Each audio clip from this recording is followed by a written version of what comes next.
everybody is looking at the Buckeyes. This is going to be smooth sailing for the Buckeyes and Ryan Day. They, to me, have been the most consistent. I know everybody's going to say, well, wait a second, Indiana. But Ohio State has had a harder schedule all season long. They have some of the best recruits in the country. They have the best wide receiver in the country in Smith, who's not even going to be in this year's draft. He'll be in next year's draft class. I mean, they have a freshman quarterback that at one point was up for a Heisman. I don't know if he's still in the Heisman running. I mean, this team is explosive offensively. They have one of the best offensive lines in the country. And, of course, we all know what Ohio State is all about, and that's defense. So every year they're one of the best defensive teams in the country. So nobody's surprised about the Buckeyes. The fact here is the surprise, the number 2 Indiana, they've been the biggest surprise. Now, their schedule hasn't been as elite when you talk about being ranked as a number 2 team. But they have, I believe, the Heisman Trophy winner in Mendoza. I don't know how he doesn't win the Heisman. Simpson's going to be up there too, but I think he is going to be the predominant Heisman Trophy winner. He's had a sensational year. He's done everything right. He speaks to the media with just such a he just has a great personality. He understands how to take in the big game. So I love what I see with Mendoza. And he looks like he's going to be a Saints. That's where it seems like where he's going, because the Saints are the closest team looking for a quarterback. And right now, the way everything is set up, and Tankathon, if you go into NFL Tankathon, the Saints are the highest team when it comes to looking for a top-tier quarterback that's sitting there in the top 4. So it looks like Mendoza will be a Saint unless they're interested in Simpson more. But, I mean, it's not a surprise. None of this is a surprise. Besides the Indiana team, Georgia's not a surprise. Alabama's not a surprise. If Alabama loses to Georgia and gets knocked out, that hurts this tournament because everybody wants to see the Crimson Tide in this tournament fighting for a national championship. And that's why I think when you look at Indiana and the position that Indiana is in, it's really credited for their superstar quarterback. I mean, everybody wants to see Mendoza, and Mendoza has put up some sensational numbers against low-tier teams, and even against some of the high-tier teams that are considered top 25 teams, he's looked really, really good, and he's made runs at the end of the game, and everybody says, because this isn't a quarterback class this year, he is the predominant Heisman Trophy winner. So who doesn't want to see the guy that some people believe is going to be the first quarterback drafted in this year's class, or see a chance that, a Cinderella team wins a national championship if somehow they perform against the right talent around them, wherever it sits and wherever they sit on the board week in and week out for this tournament, where they can end up in a national championship and win a national championship. I've heard a lot of good things about the kid, and I do believe him and Mendoza will be fighting for that first quarterback off the board. This is not a quarterback class. Next year is going to be more of a quarterback class than it is this year. And I know we'll get into the Jets, and a lot of Jet fans, including yours truly, wondering why the Jets are winning games, but I don't think this is bad.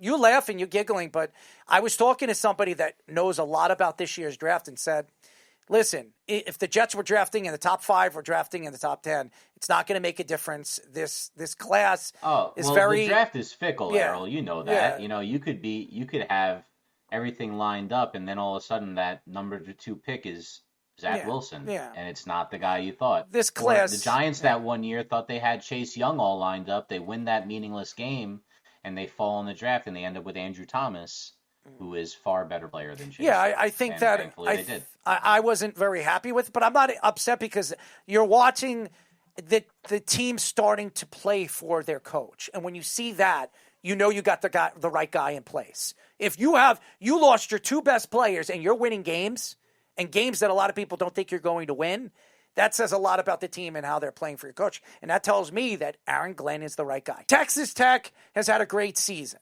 BYU's had a great season. BYU has had a great season all year. And to me, BYU is not a surprise because since Zach Wilson, they've been a good program. They really have been a successful program. So when you look at the fact that Texas, the Longhorns, are not going to be a part of it after knocking off Texas A&M this past weekend, I know a lot of people want to see Arch Manning play for a national championship. And you might see that next year. He is not going anywhere. He's not going to be in the NFL draft this year. I expect him to be the number one pick in next year's class. There really is nothing that surprised me when it comes to this tournament, this 12-team tournament. And we expect it to come down to, I believe, Ohio State, Georgia, Alabama, if they make the tournament, the big teams, the top teams. Texas A&M, they're going to be in the tournament. They have the most money out of all the colleges. We've had how many specialists come on this show, Speedy, and tell us that Texas A&M has the most money out of all the colleges in college football. They've always told us that. And now you're seeing the fruit of their loins. So fruit of their loins. Because of all the money that they invested in that defense and all the offensive linemen that they're going to have, they're going to be top-tier offensive linemen drafted in the next 2 or 3 years. I expect Texas A&M to be there too. But Texas A&M this past weekend, losing against the Longhorns, that was embarrassing. I don't care how good the Longhorns have been over the last 4 weeks and how good Arch Manning has been. I know Fish is there's stuff melting out of his mouth every time you hear Arch Manning's name because he thinks in his wildest dreams he's going to be a New York Giant.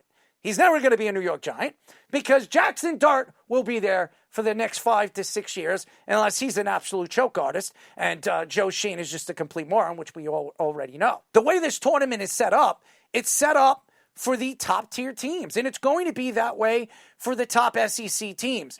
Am I going to be surprised? Now, Ohio State is not an SEC team, so we know that, but they're a Big Ten team, and the Big Ten has been dominant, really, over the last couple of years. The Wolverines, the Michigan, Ohio State. I mean, how many Big Ten teams have won a national championship in the last 5-6 years, Speedy? Yeah, those two. Yeah, so, I mean, they've won 2 or 3 of the championships. And Oregon's been very good, too. Yeah, so, I mean, they've been dominant. Oregon, I'm not surprised. Oregon should be in this tournament. Dan Lanning is one of the best coaches in the country. He gives you that pizzazz, and that's something that I wanted to see. I want to see Lane Kiffin. Who would want to see Lane Kiffin versus Oregon? In the semifinals or whatever, the quarterfinals, these two guys go back at it with each other. I mean, that's a story. That's what you want to see. You want to see the competition in the stories. What really sticks out when you're talking about who's the defensive coordinator for Ole Miss right now? Who's getting the job? Pete Golden. Does anybody care if Pete Golden gets into the quarterfinals and plays Dan Lanning in the quarterfinals? To move on to the semifinals to play for a national championship? The answer would be no. Nobody cares about Golding, okay? They would love to hear Lane Kiffin versus Dan Lanning and how these guys for a week are going to go at it with each other all over social media, all over. That's what you want to see. You want to see competition. If that happened, though, is that more credit due to what Lane built or the fact that they're resilient enough that they didn't need him to get to that position? I don't see them making it past the first round. I just don't. You lose 6 coaches on that roster. You lose your head coach. And now you already know that some of your players, no matter what, are going into the transfer portal to go and play for LSU next year. That doesn't make any of the players right now on that roster happy or excited to go into a tournament that they earned to be there. They earned to be there, and their head coach and their coaching staff are not going to be a part of it because the director and the program decided, you know what, we don't want him there because we don't want him stealing any more players or any more coaches.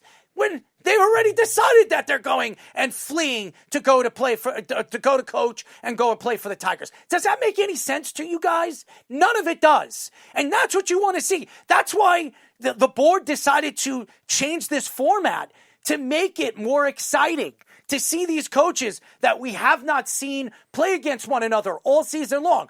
Has Oregon played Ole Miss this year? They haven't. Who would want to see Lane Kiffin, big mouth Lane Kiffin against Danny Lanning and his personality and his crazy analogies? Who would want to see that?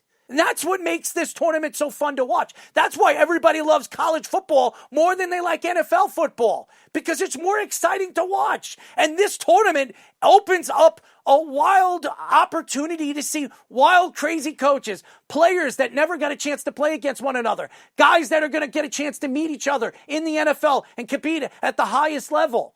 That's what you want to see. That's the whole point of this. Why is this going on? Why doesn't the NCAA step into this and say, you know what, you can't do that? If Lane wants to finish the season with Ole Miss, allow him to do that. This is better. This opens a wide opportunity, a completely different look to what this tournament could be, and more interesting about why everybody would watch this tournament. Does anybody want to watch Ole Miss now? Come on, guys. Does anybody want to watch Ole Miss, the Rebels, play against who they matched up in the first round against? Did they have if it's standing? No, it wouldn't hold yet because the conference championships is there. But right now it'd be Alabama. Okay. Does anybody want to see Golden versus the Alabama Crimson Tide, the non Lane Kiffin team? What do they call them? The Rebels. No. I'm not talking about the Rebels. The interim coach. I wouldn't even call an interim coach because he's the new head coach. He's going to be the new head coach next season. I would say the Lane Kiffin-less Rebels play against the Crimson Tide. I mean, nobody's interested in that game, and nobody's interested in anything Ole Miss does. And now everybody's going to say, well, if Ole Miss wins the first game, they beat the Crimson Tide, if they play the Crimson Tide, or whoever they matched up against, or they make a run all the way to the quarters or the semis, well, we didn't need Lane Kiffin. When in your mind you would think, if you're doing this with a rookie coach, could you imagine doing this with Lane friggin' Kiffin?